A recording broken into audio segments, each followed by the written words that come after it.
Welcome back to Holly and the Home Medic. You know, this is, of course, high octane for your super mama brain. It is. And I can see that brain expanding, you know, as we do each one of these. It just gets more and more. That's why she's wearing the glasses right now. And I kind of get a little bit of a big head about this because I'm like, well, I basically know everything now. So I'm basically like the person you talk to if you ever have questions about anything ever. Yeah, not if I'm the teacher. You're just being led astray. Deaf leading the blind or something like I'm that. pretty sure it's the blind leading the blind, but that's okay. Yeah. No, if I didn't trust you, I would not have called you moments after all the earthquake stuff was over the other day, and I would have said, Garth, what do I do? I'm pretty sure my water heater's going to explode. We're all going to die. So today we are talking about Earthquakes. and what to do, the top maybe 4 or 5 things that you want to look for post-apocalyptic, post-earthquake. Things that you should do before an earthquake, during an earthquake, and after an earthquake to just know if your family is safe. Just maybe the top 5 things that you need to look for and when you need to call a professional. Mm-hmm. So, and this is really excellent. I mean, obviously, because we just dealt with this. We just had the earthquake. But it's good to know anyway. But big or small earthquakes can leave damage, and we want to know what we're looking for. We're also going to throw down some tips and tricks for who not to call and who not to trust when it comes to this sort of thing. That's even better. Because you could say, call a professional, but that doesn't mean you go through Google or what used to be the Yellow Pages or whatever. Oh, and Yellow Pages. She's old enough to know what the Yellow Pages. I'm old enough, I know what a phone book is. I know what it means to open a phone book and have to go alphabetically through the thing. You can't go by ratings. You have to just go by the alphabet, and you just go like this. You just pick one and hope they're good. I'm old enough that I know what that is. I live and die on Google ratings, but in this particular case, you know, you get people who, one of my favorite phrases, and I picked this up a lot of years ago, is that if the only tool you have is a hammer, you expect everything to be a nail. Oh, that's actually really apt. And so what it means in for example in homes is if your thing is I lift foundations, then that's going to be the solution that you're going to suggest at every home, whether the foundation can or should be lifted. Well, that's kind of why I like calling you, is because not only do you have your engineering background, but because you've been doing the home inspections, you know, like your job is to find areas that are potentially problematic. Mm-hmm. And teach people either how to fix it themselves or how to call someone who really knows what they're doing. And that's why I called you. That's why I panicked. And I was like, Garth, are we dying? I had that moment, and maybe we'll start with this story because, you know, I have a billion stories, and B, stories are more interesting than facts, right? True. So I was in Salt Lake, and somebody had a great deal of damage to their home as a result of this earthquake. Just last week's earthquake. Yeah, he said that actually the first earthquake, the 5.7, wasn't too bad, but then the 4.6 that followed just finished that house. Okay. And this was a it was a rock and mortar foundation. Okay. It was built about 100 years ago. Okay. And on top of that, you've got brick. Couple layers, unreinforced masonry, brick. Okay, so what little I know about earthquake prep in homes or stuff that's good for earthquakes in homes. That was a very bad way to say that. That was awesome. We're leaving that in. Whatever this is. Yeah. I know that things like brick Mm-hmm. and cinder block, cedar's good, cedar's wood, are actually bad because they don't flex at all. Right. And my, to interrupt your story with a story, my cousin served a mission for our church years ago in Chile, and they actually had some really big earthquakes down there. One of them was when he was on his mission. We didn't have contact with him. We didn't know if he was dead or alive for like a week. It was terrifying. But they had he said we lived in this dingy, old, cheap apartment that was basically really thin wood walls, and it actually saved them. Yeah. Because the building went like this, and then it was fine. Yeah. They didn't have water or power or anything else, but not like their home did not collapse on top of them. because it was cheap, thin wood. But because a lot of the buildings nowadays, especially some of those older ones, to kind of veer back into your story, are made of brick or cinder block or rock or things like that. Though they don't flex. Right. There's no movement. You try to flex a brick, it will break. Right.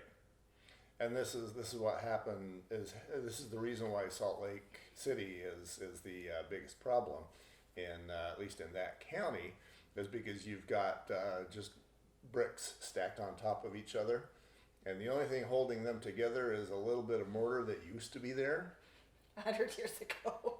and gravity. And gravity. So you'd see these, I saw a number of these, especially the taller structures, where you've got bricks stacked, I don't know, 60 feet high, and as they wobbled, the top end just fell. Yeah. So then you'd have 100 square feet of masonry that was just, And we think a 5.7 was bad, but in reality, I mean, the one in Chile, I want to say was like like a 7 or 8. I mean, Yeah.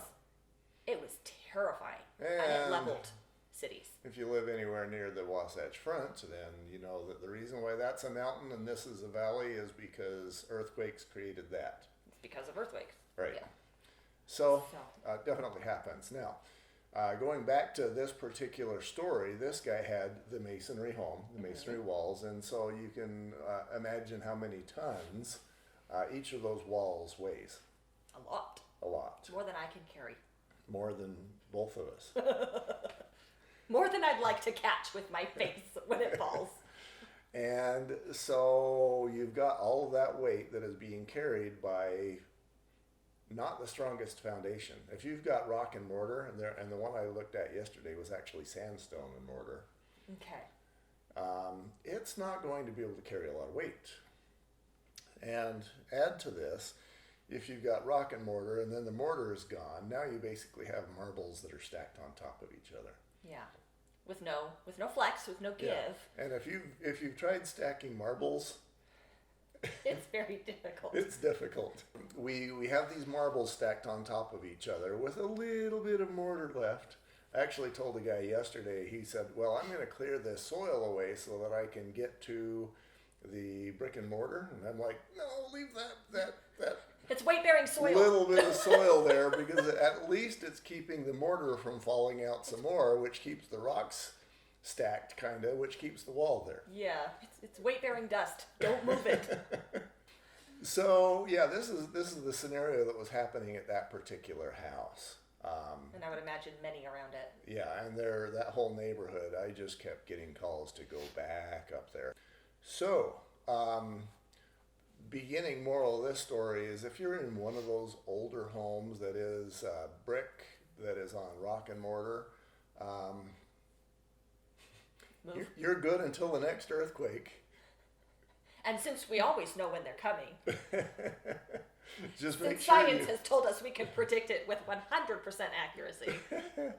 And that's what I told these guys. And with each of these additional tremors that's happening, she said she actually watched one of the walls open up while she was in it, and there was another additional tremor. There was two little slashes that happened in one of her walls while she sat there. And how do you want to be, like you're in the bathroom or you've got your child sleeping in their bedroom and that happens, and what do you do? I mean, earthquakes, it's not like they last for several hours and then you're like, okay, I can plan the first few minutes and make sure I prep through this. No, it's like within 30 seconds to a minute, they're gone, they're done, and you're out of your home. So I have a good friend, Jason Hewlett. He won't mind the shout out, but he's a really good comedian. And he says he was on the toilet when the first earthquake happened. And he says now he's got PTSD. He doesn't dare go to the bathroom again. Let's get back to the brain octane, should we? So are we going with 5 things? Things you need to first 5 things you should check. 5 items you need to do before the earthquake happens. Okay. And those should be the 5 items you check post-earthquake, I'm guessing. Or Kinda. Item number 1. Item the first. Item thing number 1. So we're gonna want to know what sort of house that we're in. Okay. And if your home was built a century ago, you probably have rock and mortar because they didn't really have anything other than that. They didn't have concrete foundations back then. Right. So They had the same like health and safety standards and right, yeah, there was no building code. There was Ethel, go get me a rock. I'm almost done. there's a hole in the bucket, Liza. That's a song. I'll sing it later in the outtakes. So that's number one. If you've got a rock and mortar foundation or a sandstone and mortar foundation, that's the worst. Past that, you mentioned maybe there was a time when they did cinder block foundations or some sort of block. Something along those lines. Yeah, sometimes maybe it was even a sandstone block, but it was a block, and then they'd put a little bit of mortar in between those, and then they'd build the house on that. Very much Three Little Pigs. Yeah, yeah. Just if you're in a house of straw, you're good for the earthquake. Tornadoes are a problem, but earthquakes are fine. That's right. Good thing we don't live in Tornado Alley. And so then the next upgrade is you've actually got a concrete foundation, and then whatever's built on top of it. If the home was built in the 1950s, obviously it's not going to be up to current code, Right. but at least it wasn't built during the 1905s. Right. So in that aspect, it's a little safer. Yeah, I had a guy in downtown who was like, we're going to have to move away from this area. And I knew, because he was in Salt Lake, I knew that he liked the Salt Lake area, the downtown, the old houses, the ambiance. So I suggested the outermost regions of the Salt Lake Valley, and he goes, I did that just to torture him. Do I want to potentially die or have the neighborhood I want? So he said that he was going to move to another part of Salt Lake where the homes were built in 1950, 1960. Semi-safer. Okay, Yeah. there you go. Yeah. We're moving up. We're moving up. So, then you get in like 1950s, 1960s, we got the concrete foundation that's solid, and we've still got the good old red brick house. Right, which is probably what I'm living in. That's pretty much, yeah. Then you're in the 70s. Oh, You're that's in the true. 70s. I think we're in the 70s. Yes. And the 70s are that only homes built in the 70s were built generally by people who were on drugs. Yeah. I'm fairly confident our house was built by people on drugs. They had really bad ideas. Like you've got that slanted roof that goes up like this and then 'cause flattish. And who would have thought that was pretty? We live in Utah, people. Anybody who built houses in the 70s, this is on you. We live in Utah. Guess what? We get snow. That's a terrible idea. Yeah, I just never figured out how, those roofs that are almost a vertical pitch or are vertical And then flatten out on the are top. considered pretty. Yeah. Well, I don't think it's pretty. It's like, but the rent's which right. of the many drugs were you on? And then, of course, the 70s is when they had aluminum wiring and asbestos and all those sorts of things. But, I guess that's a thing for another segment. We've already talked about the death trap I'm living in for several other reasons. So I'm a little nervous to have you add to that list. Like, Oh, we'll add greatly to that list. I'm not moving because I can't. So then you get the 70s, and then once you get past that time, now you're starting to talk about building codes and people recognizing that earthquakes happen and we should design for There's that. some sort of regulation involved. Right. One of the things that happens since the 70s and 80s sometimes is that they will actually have an earthquake strap, which is a steel strap that ties your foundation to the framed wall. And that's going to be about, I'm going to say 2-3 inches wide. Okay. And it's just going to be thin, like a 32nd of an inch.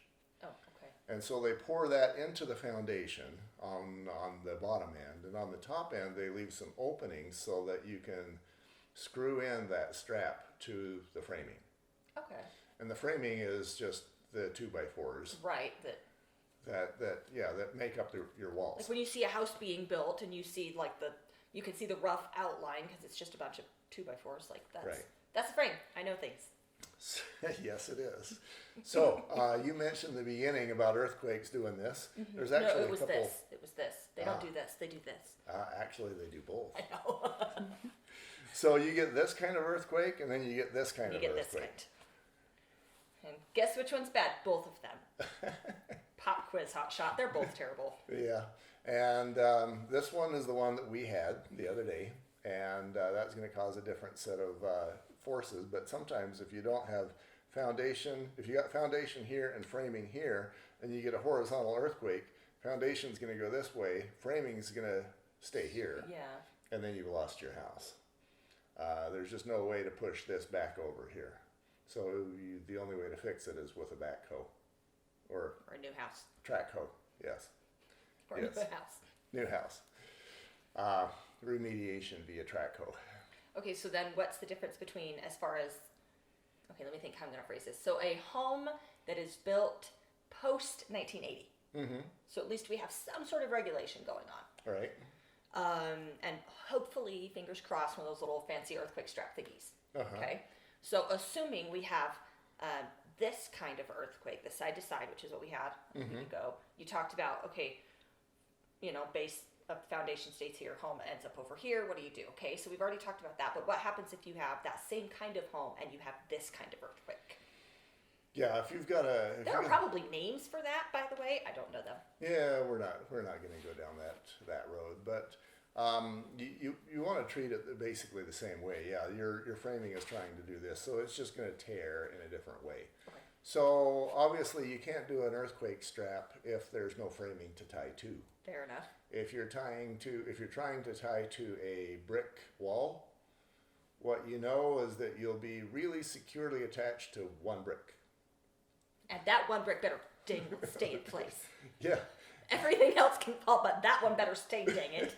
You'll have the screw into that one brick, and it will stay. So trying to do an earthquake strap to a masonry exterior is It's not a good idea. right. Awesome. Yeah, I live in a death trap. it's just gonna give the masonry wall a place to tear. Okay. Now, here's what I told a lot of those guys. You know what? Well, no, I'll save that for a minute because right now we're doing the prep stage. So thing number one, find out what your house is actually made of. Right. And yeah, in more recent homes, it's going to be a framed home. Okay. So that's thing number one. Thing number two is walk around your house and see what variety of cracks you already have before the earthquake. Yeah. Just kind of know where the cracks are. And I'm going to say 90% of the time when you've got structural cracking, it's because we have a weakened footing, which causes a foundation that wants to settle, which causes the rest of the house to want to settle, and then you get settlement maybe in a corner, and then the rest of the house wants to stay, so we've got cracking. Well, you want your house to be level. In theory, that's what Yeah. you want, is your house is level. Unless you But want if it something way sags, off level just- and it becomes an entertainment location, and then you can charge money for tourists to come through and play in the Yeah, off but like all the insurance problems that go with that. Yeah. It's just... Yeah. Okay, so assess your house to find out what it's made of. Right. Assess your house to find out what already exists as Right. far as cracks or anything. Right. And by the way, if you've got cracks, especially in corners, if a structural stress or a structural failure crack in concrete is going to be roughly at a 45-degree angle. Okay. So, or a 1-to-1 angle, same thing. So basically for every inch it goes over, Oh, it goes down okay. about an inch. Oh, okay. And that's just what concrete's going to do. In wood, it's going to fail in the middle, but generally we don't see that. In brick, and we do see that a lot, if you've got a crack that's moving up through your masonry, it's still going to be at a 45, but instead of going, but you've got a weak spot, the mortar. Mm-hmm. So instead of going through the masonry, it's going to go through the mortar, and then it's going to basically do what's called a stair step crack. Yeah, that makes sense. Because it's going to go weak and, super weak, super weak, because it's going to find that mortar where that's obviously weaker than the actual brick itself. Right. So it tries to do a 45, but it's going to do it in the stair step manner. Okay. And so you should look for that. And in many cases, if you have that going, it's because you've got too much water near your foundation. And so both for earthquake purposes as well as non-earthquake purposes, you're going to want to get water away from your foundation. That means don't spray the house with your sprinklers. Have a surface slope that drains surface water away from the house.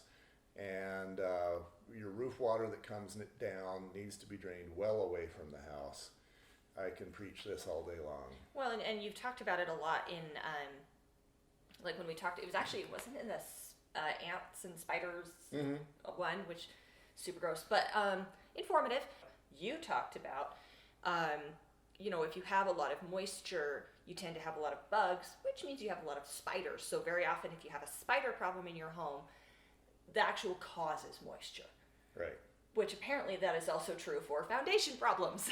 Yeah, Things and like that. So you can actually, and what you just barely said is actually helpful for the homeowner as they're looking around the home for earthquake prep. So for example, let's say that you get down into a crawl space and you see that the whole north wall is just covered with spider webs and the rest of it isn't too bad. Okay. That means we're getting water in from the north wall. That makes sense. Which means that the soil beneath the north wall is going to be mud. It's going to be compromised. Which means that when the earthquake happens, the north wall is going to settle and fall away and fail. So don't put any of your children on the north wall unless they've been very naughty. Or don't spray the house with the sprinklers. Don't spray the house. That too. Well, but that's actually good because then you're looking at a home that's like maybe say 5 years old, right? You just moved into this new home and you notice that in the crawl space that one section's covered in spider webs. Okay, the foundation may not have settled yet, but that means there is a weakened or compromised structure primarily because of water. And that is something that you can help prevent as a homeowner. Move the sprinklers, move the rain gutter, get somebody to help you make sure that water is going away from the home rather than toward it. In my home inspection report, there's some macros that I have because I write them so often. I don't want to write out the entire phrase. So I have DSW, DSH, and DTW. DTW is drainage toward the window well. Okay. DSH is don't spray the house. DTF is drainage toward the foundation. Oh, okay. And yeah, like I say, I find them so often that I've just created macros where I'll just do DTF or, don't spray the foundation, don't spray the window well.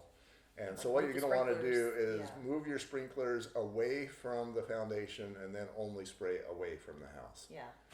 And that causes any number of issues, but nobody pays attention to that. But if they did, think about all the problems you could prevent in the long run. A lot of people are like, no, I want that grass to be green. Okay, you know what? Go out with a glass of water and pour that one section like every day if it means your foundation is not going to be compromised. I have I have people I know that are family who put, for example, a strawberry garden right next to his foundation. Oh, so cute and delicious. And delicious until his house settles, and then those strawberries start to get pretty very expensive. They better be amazing. It means you have to buy a whole new house. They better be delicious.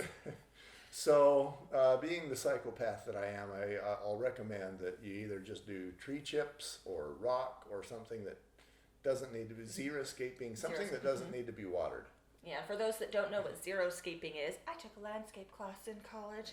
Yeah. I actually know what it is. It's things like rocks or gravel, things that don't require watering. And xeriscaping is very popular in, like Nevada, Arizona, and in many places in Utah because we live in a desert. So it makes sense that if you want something to look nice, but you don't necessarily need water there all the time, Right. something like that. So as part of because you're going to buy a house, you're going to buy your mansion here any day now. Any day. Basically, it's tomorrow. And as part of your landscaping, you're going to do a couple things for yourself at once. One is earthquake prep, and the other is prevention from spiders and flooding. Because I'm totally fine with no spiders. Structural settlement, rot, mold, termites, etc. Basically, it's going to be a perfect home always. Always. And it will be clean in the inside, always. Okay. That way. Okay. So these are things you don't want to know, before the earthquake. Right. So then the third item would be? So the first item is know what kind of home you've got. The second one is Know what already exists as far as damage. know what we have already. Okay. The third item is keep water away from your foundation. Okay, which we discussed at length. Yes. And we could harp on that all day. Keep your dang water away from your foundation. Yeah, we could probably have a section on that in God. pretty much any. Or we just yell at people about moving their sprinklers. And I'm going to leave it at those three items because Okay. if you, the homeowner, are doing those three things, you're already getting the A plus. Okay. And I'd like to mention something inside the home Mm-hmm. that was brought to my attention. I know what you're going to say. Do you? It might start with a W. Oh, that was included in this. Okay. So, and your guess is water heater. Ding, ding, ding. That was part of it. So one of the things I was going to mention is bookshelves. Bracket your bookshelves. Like that was never something that I did because I was like, it looks tacky and it's fine. We'll never have an earthquake. Because that was obviously true. But like 2 weeks ago, we just got this, it's maybe about that wide, and it's like pretty hefty, and it actually is kind of top heavy and front heavy, and it goes about to the ceiling. Okay. Maybe 6-inch clearance. Great. Bookshelf. And I am an author and a reader, and we have a lot of books. And so it's full. And the second we have something, either a child or an earthquake, both of which are quite likely, we've had both in the last couple of weeks, it's going to fall over. And it's going to hurt somebody. And worst case scenario, somebody dies, something breaks somebody, whatever. Best case scenario, your cute little vase, which I have, it's adorable, it's turquoise. Your cute little vase breaks. Okay, I like that vase. I don't want it to break. Bracket your bookshelves. Bracket your, entertainment centers, your china hutches, your all of these things. Anything over 4 feet, bracket the crap out of that thing, and do it right. Make sure you know what you're doing when you do it. Yeah, and this doesn't, I guess it falls under the category of protecting homes. I have that mindset where I'm thinking structural engineering. I guess I need to get out of this. Well, that's why I'm here. That's You're on right. the outside of the home, the foundation, and I'm like, bracket your pictures, bracket your bookshelves. So, a lot of us have food storage, and a lot of the rest of us recognize the need for food storage. That was actually something I wanted to mention after we got done with our top 5 or 3 at this point. Yeah, But we're gonna make it to 5 we're because don't you worry. Because now the bracketing is number 4, Okay, good. Number 4, bracketing, and I would encompass water heaters into that and that's number 5. because water heaters are bad. They're good, but they're bad. I mean, let's be honest. Who wants to take a cold shower? No one. But guess what? Who wants to have the house blow up? Right? Nobody. If I had to pick, I'd rather take cold showers. Granted, I'd like to not pick. But living in the day and age that I do, I love water heaters. They're fantastic, but they are dangerous. An earthquake security strap, it's a few dollars. And you know what? It's worth it. And yeah, you're gonna have to spend I don't know, maybe $5 on the strap and another 20 cents for the screws if you're just gonna buy a few of them. Start digging through the couch. I mean, find the money. Do what you need to. Borrow from a friend. Steal from a neighbor. Whatever you have to do. Don't actually do any Steal of those. from the neighbor. But Hey, I'm just here make to sure it's a dig rich through neighbor. your couch. I need $3. Yeah. Can I complain your change jar in your car? But honestly, that's something that it's that $10 fix versus, replacing your family or your home, which, So let's those aren't always easy. Let's paint a picture, should we? We should. So we are 10 minutes before an earthquake. Okay. And you, because you are the mighty Brainiac Holly, you know that. So you're going to go down to your water heater and you're going to look and see how prepared you are for 10 minutes from now. Okay. So the first thing you're going to look for is the earthquake security strap. Yep. Check. Don't have it. Yeah, don't have it. So now you know that because of that, in 10 minutes your water heater is going to shake, it's going to rock and roll, it's going to fall over. And we die. And you die. And why do you die? You die because now the gas that formerly went to your water heater now is blowing, effusing. What's a good gushing sort of a word? You kind of put me on the spot. But I would think that you would be bombarded with. Bombarded. It's like a deluge. Oh, deluge. Oh. I'm so good at this game. What else?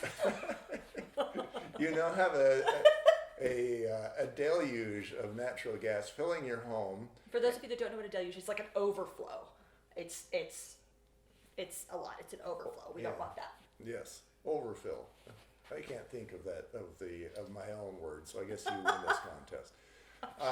Now your house is filled with natural gas, and there is a spark from one of a number of sources. The furnace may be it, and your house blows up and everybody dies. Yeah.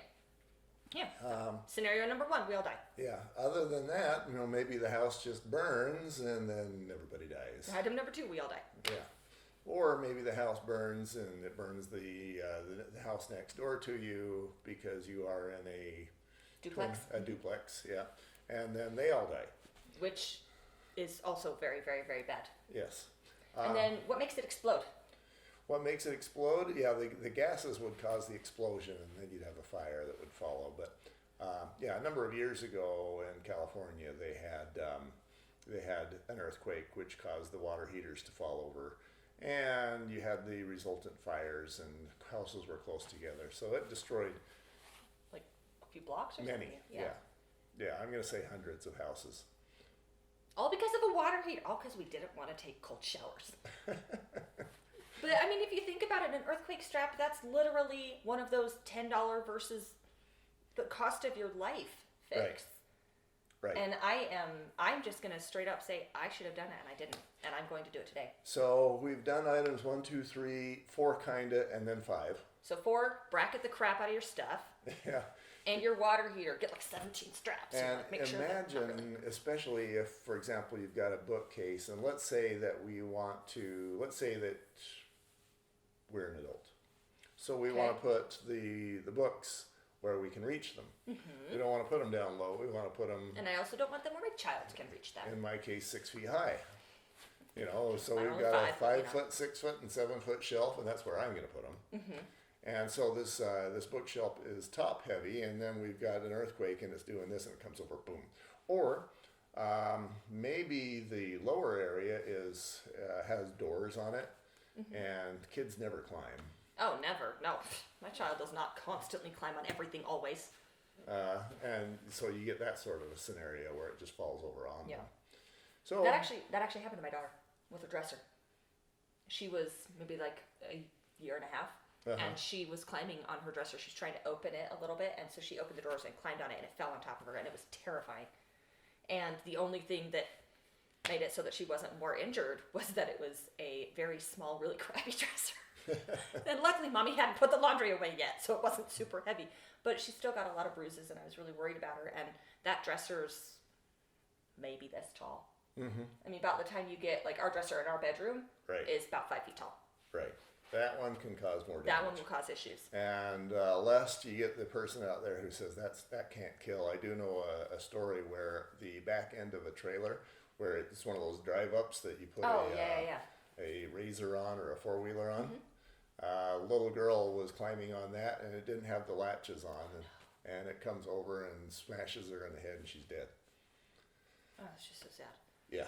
And I mean, most of these things topple not because of, I mean, let's be honest, earthquakes don't happen all the time enough to topple bookcases. Kids happen all the time. They just do. Kids seem to be a magnet for finding ways to injure They themselves. do. She is so good at that game. Like, seriously, she's got more bruises than Peach. I don't know how to handle that child. But I do know how to bracket a bookshelf. Yes. So brackets are also cheap. Yep. My husband actually bought brackets, but we haven't bought the water heater thing yet. So we're halfway there. $10 fix. Yes. So we've done the 5 prep items. Now let's say that we are actually in the earthquake. 10 minutes later happens, and now the earthquake begins as you knew. I predicted with 100% accuracy. And So the conventional wisdom is get under something. That can be hard to do because if the ground's going like this, then you're going like this. I dare you to go crawl under a chair while the earth is moving. I have a friend that tried to move from his point A to his to point B in his daughter's room, and he ended up just smashing his head on the floor. Yeah. So it's not like like I remember when they did earthquake drills when I was in grade school. It was, ding, ding, ding, oh, earthquake, climb under your desk. And I'm like, okay, because I'm this big. Like, I can climb under my desk. As an adult, I might get my head under there. Yeah. The rest of me's going to die. The rest of me doesn't fit under the desk. So find something to get under if you can, door frame or door frames. table, I've heard couch, that whatever. if you can go and get under the door frame and you brace yourself in that door frame as strongly as you can, because guess what? Everything's happening. And It's if it's this, and you just have to. If it's a 3-point whatever earthquake, you might be able to do that. It's It's based bigger. on the stories that I've heard recently. If it's a 5.7 earthquake, you can't get around. I mean, that's not to say don't try, but Uh-huh. I mean, yeah, you're gonna want to find a sturdy table, door frame. What else do we got? I've heard. And stay away from windows. Oh yeah, windows are bad. No, don't go by the water heater, just in case. Just in case. So the next thing that we're going to do is, okay, the earthquake's over. We survived it. Now it's like, and I hear any number of people that are just like panicking. I hear it in their voices. I saw this guy, and it's the same one I was talking about earlier. His face was just kind of ashen. He's a school teacher. His wife is a school teacher. He didn't have a lot of money, and now his house has fallen in. Right. Doesn't have earthquake insurance, and I made some phone calls, and earthquake insurance wouldn't help. I don't want to go down that road, but my goodness, the deductible typically is so much that you'd never use it. And you're going to have to check on that yourself. But he just didn't know what to do, and yeah, he was like, this is the worst day of my life, and Right. I don't know if I'm going to survive this. He was in bad emotional condition. Right. So I improved his life a little, basically, by telling him the things that he could do. But he had the rock and mortar foundation, and the rock had wiggled. And as a result, he had a couple of masonry walls, brick walls, that had settled, and there were tears and cracks everywhere, and it was not good. Yeah. And once that has happened, I would assume that the structure is compromised, and therefore you don't want to necessarily wait for another earthquake. It may topple before that point, or no? Am I wrong? That is very true. And like I say, the original 5.7 that happened recently caused some damage at this particular guy's house. But then the aftershock, because the home was now structurally compromised, the aftershock really caused a lot of damage. And the next one of, either the 5.7 or 4.6 magnitude, either one, how much worse is it going to get? Right. And at that point, then you're looking at, what do you do now? You just go randomly, I'll just buy a new house. Yeah. Okay, I'll just do that.